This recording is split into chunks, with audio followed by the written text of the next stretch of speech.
નમસ્કાર, આપ જોઈ રહ્યા છો યુટીસી ન્યૂઝ। લોકસભાની ચૂંટણી 2024 મતદાન સંપન્ન થઈ ગયું છે અને હવે મતગણતરીનો ઇંતજાર છે, પરંતુ મતદાન બાદ અને મતગણતરી પહેલા જે એક્ઝિટ પોલ આવ્યા છે, આ એક્ઝિટ પોલ પ્રમાણે ભારતીય જનતા પાર્ટીને પૂર્ણ બહુમત નહીં પરંતુ પ્રચંડ બહુમત મળી રહી છે।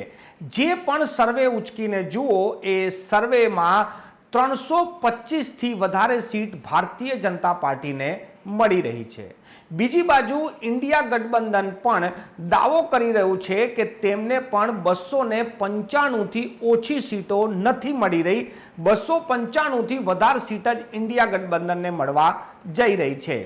એનડીએ અને ઇન્ડિયા ગઠબંધન બંને જ આ વખતે સરકાર બનાવવાનો દાવો કરી રહ્યા છે, પરંતુ આ ચૂંટણીને લઈને આ ચૂંટણી જ્યારથી શરૂ થઈ છે અને જ્યાં સુધી સંપન્ન થશે ત્યાં સુધી અલગ અલગ પેટર્ન જોવા મળી રહ્યા છે। સૌથી પહેલા વાત કરીએ તો 2024ની આ જે ચૂંટણી છે તે કહેવાય છે કે 2004નું પેટર્ન છે। શરૂઆતથી જ આ ચૂંટણીના મુદ્દાઓ, રાજનેતાઓના આક્રમક ભાષણ અને સરકારમાં વિશ્વાસ, આ 2004નું જ પેટર્ન દેખાય છે। આપણે જ્યાં સુધી ચૂંટણી સંપન્ન ના થાય અને પરિણામ ના આવે ત્યાં સુધી માત્ર આંકલન કરી શકીએ છીએ। અલગ અલગ રાજકીય પક્ષોથી જ્યારે ચર્ચા કરીએ, જ્યારે રાજકીય વિશેષજ્ઞોનું સાંભળીએ ત્યારે 2004ની ચૂંટણીના વાયદાઓ, ચૂંટણીનો માહોલ, મતદારોનો ઝુકાવ, આ બધી જ વસ્તુ 2024માં દેખાઈ રહી છે। આપણે આજે અલગ અલગ મુદ્દાઓ પર વાત કરીશું કે 2004ની ચૂંટણી ને 2024ની ચૂંટણીને લોકો કેમ સરખાવી રહ્યા છે, કેમ કહી રહ્યા છે કે 2004 અને 2024ની ચૂંટણીના મુદ્દા પણ એવા જ છે અને માહોલ પણ એવો જ છે। 2004 લોકસભાની ચૂંટણી જે લોકોએ પણ જોઈ હશે તે જાણતા હશે કે 2004ની ચૂંટણી પહેલા કોઈ પણ એવું નહોતું કહેતું કે એનડીએ હારી રહ્યું છે। ભારતીય જનતા પાર્ટી એનડીએની આગેવાનીમાં જે વડાપ્રધાન, જે પૂર્વ વડાપ્રધાન અટલ બિહારી વાજપેયી જ્યારે ચૂંટણી લડી રહ્યા હતા ત્યારે સૌ કોઈ, જેટલા પણ એક્ઝિટ પોલ હતા તેઓ કહી રહ્યા હતા કે એનડીએ આ વખતે સરકાર બનાવી રહ્યું છે, પ્રચંડ બહુમતથી બનાવી રહ્યું છે। આ અટલ બિહારીની લોકપ્રિયતા હતી। 2004માં શાઇનિંગ ઇન્ડિયા હતું, પરંતુ જ્યારે રિઝલ્ટ આવ્યા, પરિણામ આવ્યા ત્યારે કંઈ અલગ જ આવ્યું। કોઈને પણ આશા નથી કે 2004ની ચૂંટણીમાં યુપીએ સરકાર બનાવી દેશે।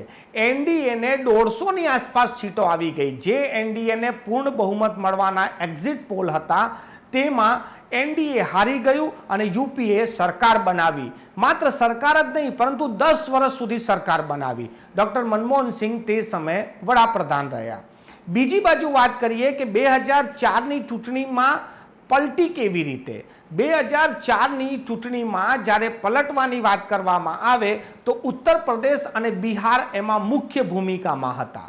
ઉત્તર પ્રદેશમાં મુલાયમ સિંહ અને બિહારમાં લાલુ પ્રસાદ યાદવ, આ બંને જ એનડીએની બાજી બગાડ નાખી હતી અને યુપીએની સરકાર બનાવવામાં મહત્વનો ફાળો હતો।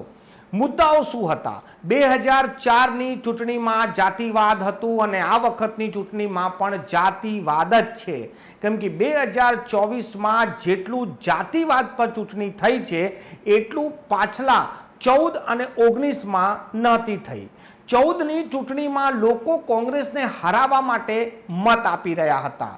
એક વાત સ્પષ્ટ છે કે 2000 ચૂંટણીમાં લોકો નરેન્દ્ર મોદીને પ્રધાનમંત્રી બનાવવા માટે નહીં પરંતુ કોંગ્રેસને હરાવવા માટે મતદાન કર્યું હતું। 2019ની ચૂંટણીમાં એક બાર ફિર નો નારો હતો, એટલે એક મોકો વધુ આપો। સાથે સાથે 2019માં રાષ્ટ્રવાદનો મુદ્દો હતો, લોકોએ રાષ્ટ્રવાદમાં મતદાન કર્યું હતું।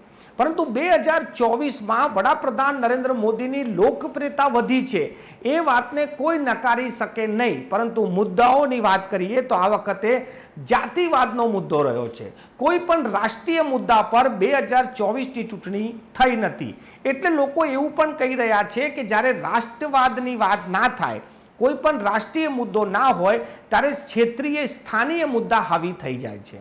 લોકો એવું પણ કહી રહ્યા છે કે અલગ અલગ પ્રદેશના અલગ અલગ મુદ્દાઓ છે અને આ પ્રદેશની રાજનીતિ રાષ્ટ્રીય રાજનીતિને સ્પર્શ નથી કરતી. એટલે રાષ્ટ્રીય રાજનીતિને જો આપણે સાઈડમાં રાખીએ તો ક્ષેત્રીય જે રાજનીતિ છે એમાં જે લોકલ નેતાઓ છે તે પોતાનો દમ બતાવીને સીટો મેળવી ચૂકે છે. કહેવાય છે કે 2004નું પુનરાવર્તન, 2004 જેવી ચૂંટણી 2024માં 20 વર્ષમાં શું બદલાયું? તો બદલાયું એ છે કે આ વખતે મુલાયમસિંહના પુત્ર અખિલેશ મેદાનમાં છે અને લાલુના પુત્ર તેજસ્વી મેદાનમાં છે. પાર્ટી સેમ છે, નેતાઓ બદલાયા છે, તેમના પુત્રો મેદાનમાં છે. હવે જોવાનું રહ્યું કે 2004માં જેવી રીતે મુલાયમસિંહ અને લાલુએ પોતાનો જાદુ ચલાવ્યો હતો જાતિવાદ પર, એવો શું આ વખતે તેજસ્વી અને અખિલેશ ચલાવી શકે છે? કેમ કે કહેવાય છે કે સૌથી વધુ સીટો ભારતીય જનતા પાર્ટીને, એનડીએને બિહાર અને ઉત્તર પ્રદેશથી મળે છે. જો આ બંને રાજ્યોમાં 10-10 કે 15-15 સીટોનો જો બી નુકસાન થઈ જાય તો ભારતીય જનતા પાર્ટી, એનડીએને ભારે નુકસાન થઈ શકે છે અને જે બહુમતનો આંકડો છે તેની પાસે એનડીએ પહોંચી જશે. જે પ્રચંડ જીતના દાવાઓ થઈ રહ્યા છે એ પ્રચંડ જીત ના થઈને 300ની અંદર સીટો આવી શકે છે.